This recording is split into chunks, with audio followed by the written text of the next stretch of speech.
नमस्कार, आप देख रहे हैं टाइम्स न्यूज और मैं हूं आपके साथ छवि। देश दुनिया में ड्रग के उपयोग और अवैध तस्करी की रोकथाम को लेकर हर संभव प्रयास किए जा रहे हैं। इसी कड़ी में शुक्रवार को international day against drug abuse and illicit trafficking के मौके पर पलासा स्थित पुलिस कंट्रोल रूम में ऑनलाइन प्रशिक्षण कार्यक्रम का आयोजन किया गया। इस मौके पर हुए नार्कोटिक्स आईजी जीजी पांडे और आईजी हरिनारायण चारी मिश्र मुख्य अतिथि के रूप में शामिल हुए। कार्यक्रम के दौरान नार्कोटिक्स आईजी जीजी पांडे ने बताया कि नशा एक बीमारी है जिससे कई लोग खासे प्रभावित हैं। इसकी रोकथाम के लिए समाज को जागरूक करना बेहद जरूरी है। इंदौर जोन आईजी हरिनारायण चारी मिश्र के अनुसार ड्रग के सेवन के कारण बड़ी संख्या में युवाओं गलत दिशाओं की ओर अग्रसर होते हैं। गंभीरतम अपराध भी नशे की लत के चलते ही होते हैं।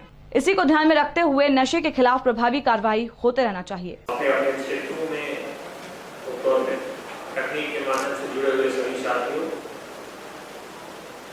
अगर दुनिया के नशे को हम उठाएं और हम देखें कि कहाँ आतंकवाद फैला है और उन जगहों पे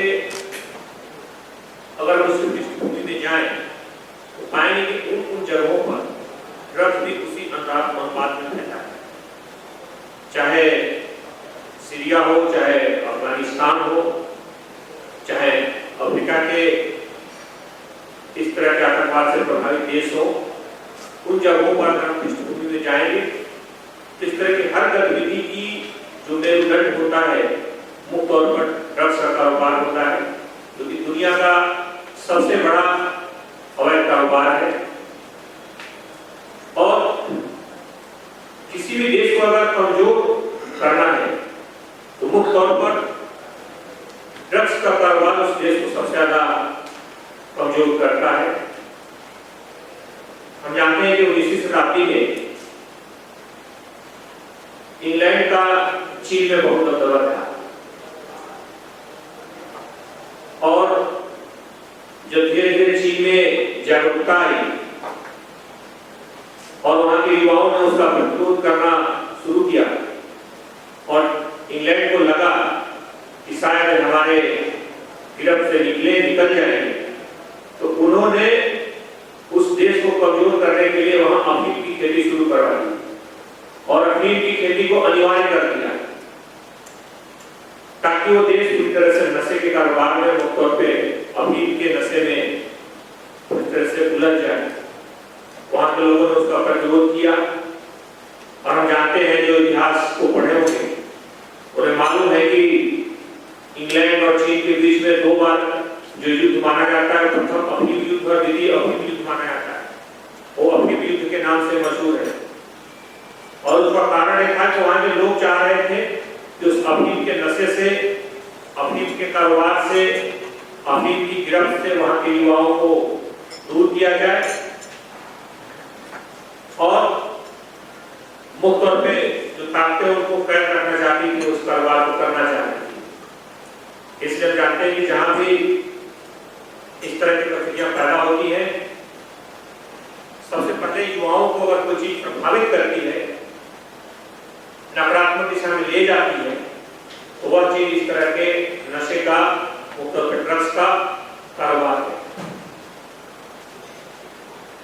जितने भी युवा हम जानते हैं, सभी लोग इसमें थानों से और जो कटिंग एज पे काम कर रहे हैं, हमारे जवान, बहुत सारे लोग इससे जुड़े हैं।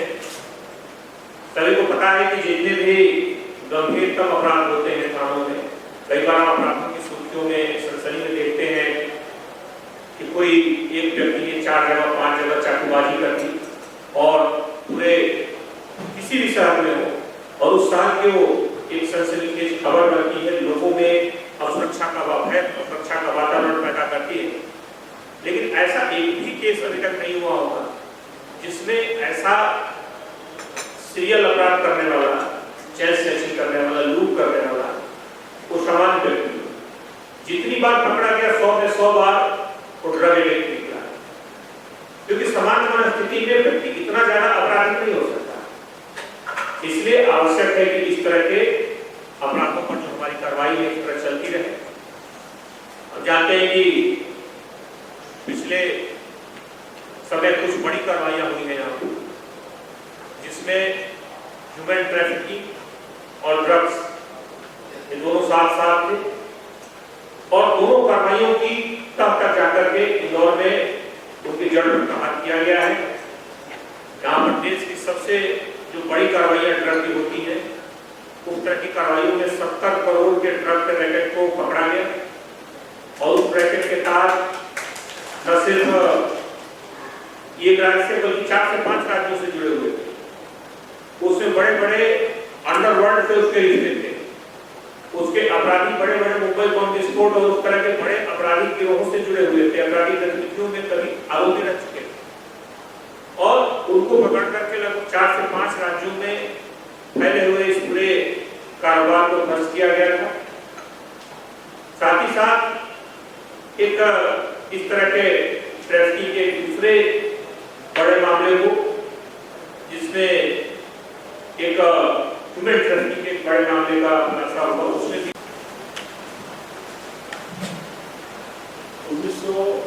2019 में गवर्नमेंट ऑफ इंडिया ने एक रिपोर्ट प्रकाशित की, जिसमें उन्होंने पूरे देश का सर्वे किया एम्स की मदद से और उसमें कई एनजीओ पॉलिसी और पूरे देश की पैटर्न का जो अध्ययन किया वह है कि पूरे स्टेट में कॉन्टिनेंट है, तो हर स्टेट का अलग अलग नशे का पैटर्न है। कोई स्टेट ऐसा है जहाँ की ओपियम से बने प्रोडक्ट्स मौजूद हैं, कहीं शराब का इस्तेमाल होता है और सबसे अधिक इस्तेमाल जो हुआ है शराब का हुआ है। करीब 3 करोड़ लोग शराब से प्रभावित हैं। 3 करोड़ लोग प्रभावित हैं। आप समझ लीजिए कि उनका परिवार जोड़ दिया है तो कितने लोग हैं। इसी तरह से नेक्स्ट लिस्ट आता है आपका अभी से भी बहुत सारे लोग इकट्ठे हैं और फिर नेक्स्ट लिस्ट आपका ये बाजा वाला है। जहाँ पर नशे की बात है,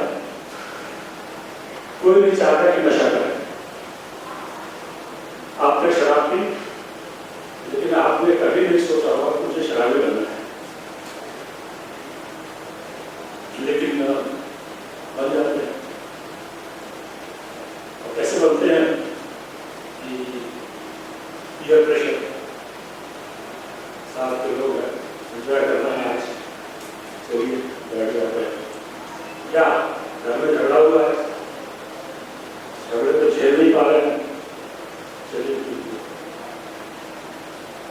लेकिन उसमें हर आदमी शराबी नहीं बनता। कुछ ही हैं जो कि शराब के चपेट में हैं और ये कुछ करीब 3 करोड़ लोग भागते हैं और इसमें तो आधे डिपेंडेंट को इनको शराब के द्वारा इनका काम नहीं चल सकता।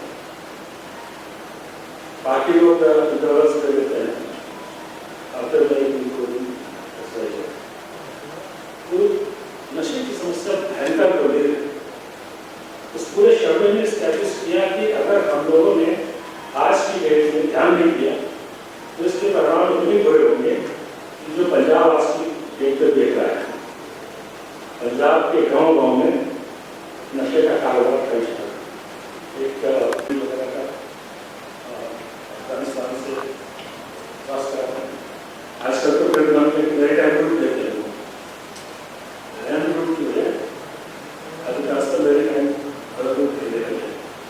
कुल मिला के समस्या बन है।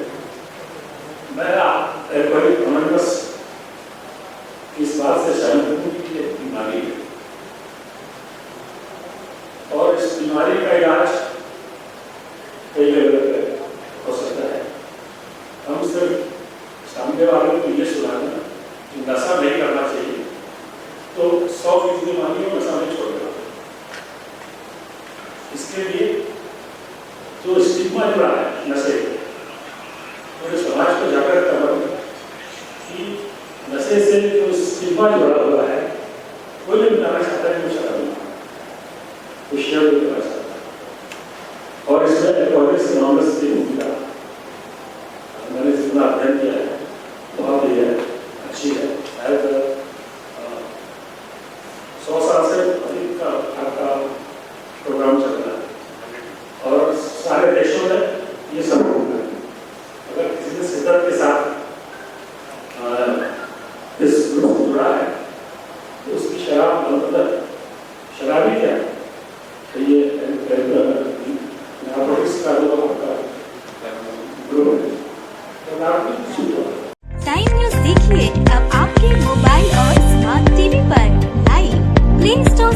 डाउनलोड करें।